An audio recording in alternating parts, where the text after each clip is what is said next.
think it was around that time that the king there was looking for a new wife, and Asake, maybe like it's the oracle that said that there will be a visitor and they should marry the visitor because they're looking for an heir, like someone like a prince to like ascend the throne after the king's died. So maybe it's the oracle that told them that they should choose the the visitor for a wife, and yeah, so the king married the visitor. And yeah, Asake had children after them. Because with her first husband, which is Adijari, she didn't had any children, and I think that was what caused the problem anyway. He sent her out, or maybe she just left. So, but she was able to had children. She actually had twins. So that was about Asake Orike by Adefunke Famujuro. And then there is Ekunbimo, oh no, Akmokmi, which means, this one, Ekunbimo means the lion has give birth, which means actually that it's a proverb. It's a proverb, like an idiom. When they say Ekunbimo, the lion give birth, means like trouble is happening, like there is trouble.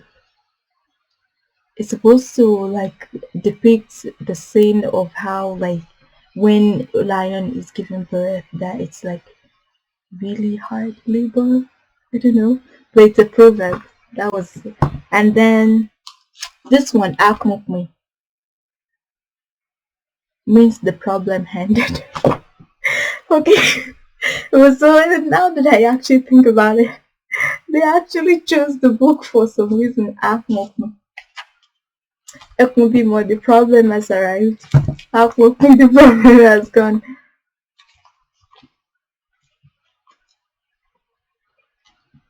So Akmokmi just means the problem has gone, which is by Olatunji Okpadotun. Honestly, Olatunji Okpadotun's book, I think, is like the main author that like the Nigerian students read, and I will say like the Yoruba. So, because Olatunji Okpadotun is very famous for its literatures, like Yoruba literatures. So Akmokmi is about like this mother and her child Adikbate, and like the mother is greedy, the girl, and then so she pushes her child to like have a rich man, marry a rich person, blah blah blah. But then unfortunately, she had went on to like meet, like court with this guy, and he was famous for being like weird anyway. So that was bad. So it's like a lesson for like girls. You know what I mean? There are lots of jealousy in this book, like, oh, I'm selling, you're not selling. Okay, so I'll read the next excerpt. Ní ti Adépélé, ọjà rẹ̀ ń tà, àwọn ọmọ rẹ̀ àti ti àwọn ẹ̀gbọ́n rẹ̀ sì ń ṣe dáadáa ní ilé ẹ̀kọ́. Kódà òun náà ti ra ọkọ̀ akẹ́rù méjì tí ń lọ fún iṣẹ́ rẹ̀, gbogbo nǹkan sì ń lọ déédé fún un, ṣùgbọ́n kò yéé ronú ọ̀dọ̀ akọgun tí ó pàdánù. So that's the only one that I'm going to read.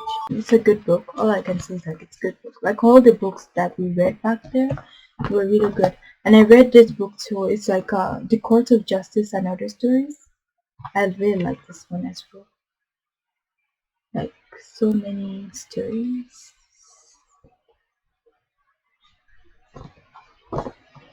And then there was this book, Ilé Yorùbá fún Ilé ẹ̀kọ́ gíga, Yorùbá fún like secondary school by Adébáyọ̀ Jẹ́jẹ́. And this one is by AGS Momodu, African literature. And I read, and sometimes I just look through this book, like a brief illustrated guide to understanding Islam. Sometimes I just look through it. I think, who is it by? It's the second edition, I.A. Ibrahim, and sometimes just I just look through it. When it has like nice topics in there, and then I read this one sometimes. Islamic dress code for women. Yeah, I know back then every time we like buy books or like we had like books, whatever, we used to like write like a quote on like at the beginning, maybe like first page or like the cover of the book. So my sister had wrote, "You need to toil and moil if you want to top the list of passes." Kemi. So this is for like this book is actually for like if you want to take SSCE, NECO, GC, NTI, and JAMB. Yeah, you need books like this because it helps with the exams and stuff. So I have Things Fall Apart by Chinua Achebe. We had this library in my house when I was in Nigeria, and like it has like lots of different kind of books. But most often, it's not fiction. It's like documentaries and newspapers, old newspapers from like the 60s. And like I was lucky to actually find this. Because honestly, when I go into the library, I'll be looking for books to read, and then all I'll see is like textbooks and like documentaries and like some non-fictions and like some notes about some things. But sometimes I actually do like some of the books because they're actually quite educative. But most often I want fiction, but I won't find fictions there. But there was Chino Achebe, and it took me so long. It took me so long to even open the book to read. So, but it was a very good book, and it was actually my mom's book from like from class three. She read this in class three, and I didn't read this in like class whatever. No, I had read this on my own. The thing is, she was number 20. You know how like you were in class and then you roster in the class and they give you like numbers from like I was number 20 and she was number 21, which actually is quite interesting because I mean just think about it. I was number 21 like in my time, in my generation of going to school, and she was 21, number 21 doing hers. And she'd actually given her self alias. I'm not gonna share it, but she gave herself an alias. She read this in primary three, and I actually found this book like when I came here by it was Ken Sariwa. When I saw this book and I read about the guy online, I was like, you know what? These are actually the people that I actually want to meet. Because he fought for like the oil spills. I mean, it has to do with like Shell company and like oil spilled, and I forgot the place. I don't know why it was executed in like in November 1995, but I believe he had been an activist. He's like one of the Nigerian best loved writers and an outspoken critic of military rule. Ken Saro-Wiwa was a prime mover in bringing the human rights abuses in Nigeria to the attention of the world. After his execution in November 1995, the name Ken Saro-Wiwa became an international symbol of struggle between a traditional way of life and the juggernaut of global commercial interests. I think this was written by his son, yeah, a son journey to understand his father's legacy, and it's by Ken Wiwa in, and the title is "In the Shadow of a Saint." There is this book. Okay, this book is, I wanted to be a writer. I've written two books now, two both poetry books, which is on Amazon, The Isles, and the most recent one, The Incantations. So I took creative writing when I was in high school, and we had it was there were actually quite a number of us, so we had made like an anthology in that class. The students in that class, they decided to title it "Writing in the Depth of Madness." I don't like the title, but I was like, you know what, if you guys want, you can go on ahead. And someone with 2010 creative writing anthology, and one of the students actually drew this. She drew the anime, like, quite very good. I mean, like, the had put my two of my films here. So yeah, that was that. And then I graduated from that school, which is the James Fowler, in like the 2012. Yeah, I graduated in June 2012, and then they called us for like an award ceremony in the November. Then there was this book, another of Dio's Fagmore's book, Aditolo Dumari. Again, you will have to love this book. I mean, I guess if you know how to read Yoruba literature and if you understand Yoruba, then you will definitely love this book because the bomb. I mean, you could read it over and over. I mean, when I came here and like someone gave me Harry Potter to read, and I was like, I was suspicious. I was like, whoa, why are you giving me this book? But then she gave me, and I looked through the pages. Okay, don't judge me, please. But it was, this is so lovely. Aditolodumare. Aditolodumare is the name of the character in the book, but that's the guy. This is Aditolodumare, the guy in Afro. So this scene was actually when he was in the forest, and like he was alone, and then he made friend with the lion. And so Nelson publisher. Okay, I'll just read this one. So this is a page in the book. Ìníhun rẹ̀ mú lọ sí ibì kan báyìí. Ní ìgbà tí ó dé ibẹ̀, ẹ̀yìn erin tí ó bá ju ẹgbàajì lọ. Ojú ewé 39. I think I would read the very last end of the book. Because after a while, Aditi got married.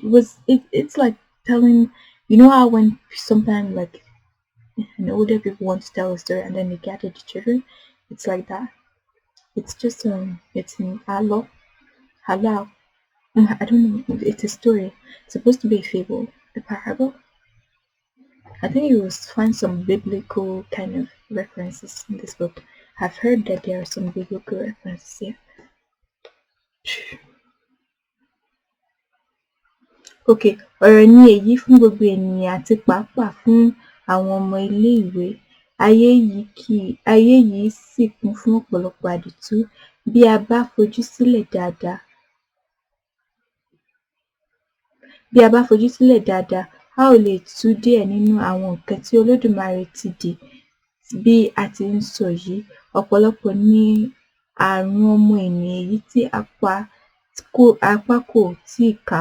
Ọ̀pọ̀lọpọ̀ dúkìá ló wà ní ìsàlẹ̀ ilẹ̀ tí a kò tíì rí. Bẹ́ẹ̀ a kò sì lè ka onírúurú ẹrù tí ọmọ ènìyàn lè fi orí wọn ṣe tí wọn kò tíì ṣe. Ọ̀rọ̀ púpọ̀ irọ́ ló mú wá. Ọ̀rọ̀ mi kò ní gùn lọ gbọọrọ. Mo gbàdúrà fún ènìyàn tí ń ka ìwé mi pé ìyẹ́ kì í tán lára ẹyẹ, aṣọ kò ní tán ní ilé yín o. Olódùmarè yóò fún yín ní ìbùkún owó, ìbùkún ọmọ. Ẹ kò sì ní ṣàìní ohun tí ẹ ó máa fi ṣe àǹfààní láéláé. Ó dìgbà díẹ̀ ná, kí ẹ kí gbogbo ilé porogodo, kí Ọlọ́run má kọ àtúnrí, kí Olódùmarè jẹ́ kí a tún gbúròó ara wa. So this was the end of the book, and then the author just prayed for his readers and like he sent them prayers. Amen. And yeah, it was a really, really nice book. And Aditu Olodumare. I don't know which kind of movie or which kind of book to compare it to that I've read here, but it's a fantasy tale, like a magical realism, and it was so what I can say is like Narnia and like all those Narnia, yeah. Yeah. And so like he had went through different struggles because I believe he was an orphan, and then he, oh my goodness, I've read this book a long time ago.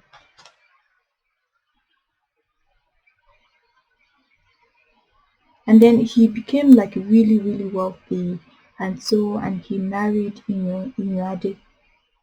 Um, that was yeah. So that was it about Aditoludma, which just mean the, can I say, the wonders of God, wonders of God, wonders of the Creator. That's what the book means, and that's the meaning of the name of the character. So yes, he became really wealthy, and he married a beautiful girl whose name is Inuade, and that was it about Aditoludumare. So that was it about all the books that I read when I was in, when I was in Nigeria, and then that I brought with me here. Because I remember when I was coming, they were like, "Oh, don't bring anything, blah blah blah. You're not going to need it." But they're like, "No, I'm gonna bring some books." And I actually brought. Sometimes one time I was like, do I even know how to read Yoruba anymore? So I brought out this book and I was reading it, and I was like, yes, I do know how to read. I mean, like there was, I could read it even without the intonations. I mean, even without the signs, I could still read it. Yeah. So, and so thank you for watching my video, and I just thought that I should share this. If you have any suggestions of books to read, do comment down below. I will buy the books and I will read them, because I actually haven't read books in a long time, like a fiction book. So it'd be nice to actually, what, read one. So thank you so much for watching this video, and I'm going to be seeing you some other time. Don't forget to subscribe, comment, like, and again, Assalamu alaikum. It's the Eid day, and I guess this is my celebration for you. So Eid Mubarak to you and your family, and have a very lovely, blessed day. Thank you.